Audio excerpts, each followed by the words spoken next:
Present మన Indian senior ప్లేయర్లో Sourav గంగూలీని మామూలుగా అయితే హ్యాట్ చేయడం లేదు యాంటీ ఫ్యాన్స్ ఎవరైతే ఉన్నారో.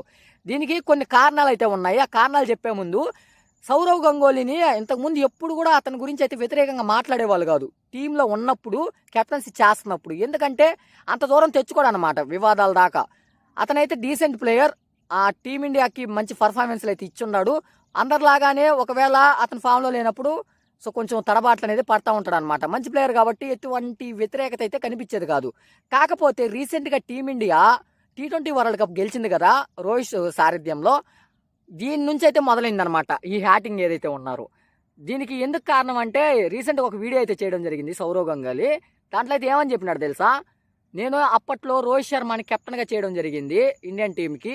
నా వల్లే నేను ఎంతో నా విషయాలు నేను కెప్టెన్సీగా చేస్తున్నాను కాబట్టి టీమిండియాకి నా సూచనలు కానీ నేను పాటించిన ప్రవర్తనలు కానీ అన్నీ అయితే అతనికి రోహిత్ శర్మ చెప్పడం జరిగింది.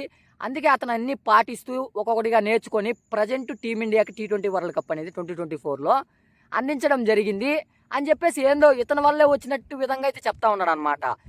అయితే దీని గురించి నన్ను ఎవరైతే పొగడ్డం అంటే నాకు క్రెడిట్ ఇవ్వడం లేదు, నేనే కదా కెప్టెన్ చేసింది రోహిత్ శర్మని, సో నీ వల్లే అతను ఎన్నో నేర్చుకొని ఈరోజు కప్ అయితే అందించాడని చెప్పేసి నాతో ఈ విధంగా ఎవరు కూడా అయితే అనడం లేదు అని చెప్పడం జరిగిందనమాట. ఆ ఫ్యాన్స్ అంటే ఎవరో కాదు, విరాట్ కోహ్లీ ఫ్యాన్సే. ఎందుకంటే సౌరవ్ గంగూలీకి విరాట్ కోహ్లీ మధ్య ఎన్నో వివాదాస్పద సంఘటనలు అయితే జరిగినాయి అనమాట.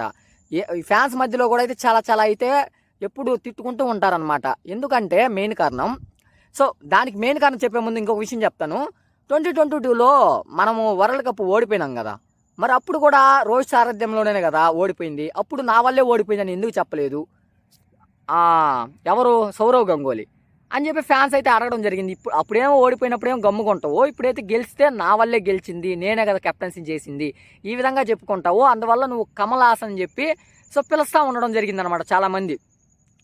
కాకపోతే కోహ్లీకి ఇతని మధ్య వారేంటంటే ఇంతకుముందు కోహ్లీ టీమిండియాకి కెప్టెన్సీ చేయాలని చెప్పి ఫోకస్గా ఉండాలని చెప్పి ఆర్సీబీ నుంచి కూడా కెప్టెన్సీ నుంచి తొలగించబడ్డాడు. ఇతనే తొలగించుకున్నాడు అనమాట. వాళ్ళు ఫ్రాంచైజీ వాళ్ళు మాత్రం తీసేయలేదు, కేవలం ఫోకస్ చేయాలని చెప్పి ఇండియన్ క్రికెట్ టీంకి కెప్టెన్గా.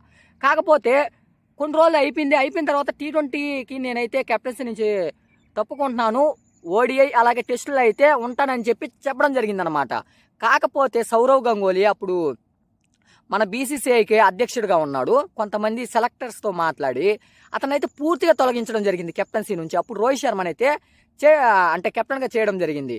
విరాట్ కోహ్లీ ఒక మాట అన్నాడు, నేను ఓన్లీ T20లకే పక్కన ఉందాం అనుకున్నాను, కెప్టెన్సీగా టీంలో ఉంటాను అని అనుకున్నాను, కానీ నన్ను ఒక్క మాట కూడా అయితే నాకు చెప్పలేదు ఓడిఐ టెస్టుల్లో నుంచి కెప్టెన్సీ తొలగిస్తున్నామని చెప్పేసి. ఇది చాలా బాధాకరం అని చెప్పి అతనైతే చెప్పడం జరిగిందనమాట. కాకపోతే సౌరవ్ గంగూలీ ఏమంటున్నాడు, మేమైతే ఇన్ఫార్మ్ చేసే తీసేసాము, అతనైతే చెప్పడం జరిగింది, ఒక ప్రూఫ్ అనేది నాకు చూపించు, నువ్వు నన్ను అదే ఇట్లా చెప్పావు కదా కెప్టెన్సీ నుంచి తొలగిస్తున్నాను ముందే చెప్పినట్టు, నాకు ఒక ప్రూఫ్ చూపించు అని విరాట్ కోహ్లీ అయితే చెప్పడం జరిగిందనమాట. ఈ విధంగా ఫ్యాన్స్ మధ్య కానీ వాళ్ళిద్దరి మధ్య కానీ చాలా వార్స్ అయితే వచ్చాయి. మొత్తానికి అవి పొంగ సద్దు మనుగుతా వస్తూ ఉన్నాయి. కాకపోతే ఇప్పుడు అతను తవ్విన గొంతులోనే అతనే పడినట్టుగా మళ్ళీ అన్నీ అతనే లేవనెత్తుతా ఉన్నాడు. ఫ్యాన్స్ అందరికీ ఈ విషయాలన్నీ గుర్తు చేసేలా ఇతనే అయితే చేసుకుంటాను అన్నాడు అనమాట. ఇతను చేసుకునిందే మొత్తం. మొత్తానికి వీడియో ఇది గాయ్స్. వీడియో నచ్చితే లైక్ చేయండి. అలాగే మీకు క్రికెట్ గురించి ప్రతి ఒక్క అప్డేట్ కావాలంటే మన ఛానల్ని సబ్స్క్రైబ్ చేయండి.